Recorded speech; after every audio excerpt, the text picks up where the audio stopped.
Alam mo na, discovery ko, Ano? yan palang kalapating pinaka-male knife sa buong mundo. Hindi rabbit? Hindi rabbit kalapati. Galing. Eh, minsan yung barkado si Romy Ladiana ba yun? Oo. Ang dami alagang kalapati nun eh. Yung matataas ang lipad ha.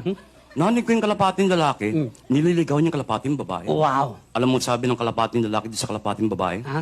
Paturok! Paturok! Sabi ng kalapating babae, turok mo! Turok mo! Naiintindihan mo? Naiintindihan ko. Ang galing naman. Minsan naimbita naman ako somewhere in Bulacan. Oh, somewhere in Bulacan. House blessing niya. Blessings. Bahay ni Boss G. Gonzales ba yun? Oh, Mr. Gonzales. Oo, laki ng bahay eh.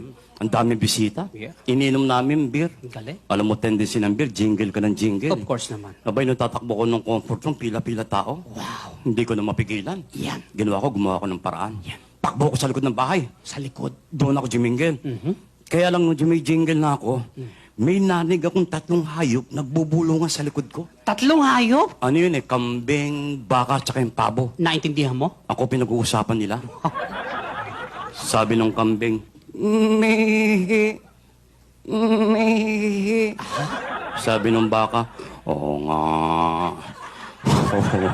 Eh, anong sabi ng pabo? Yung pabo, ang laki! Dapat, Rico, mahihain kayo Thank you very pumalakpak. much. Thank you very much.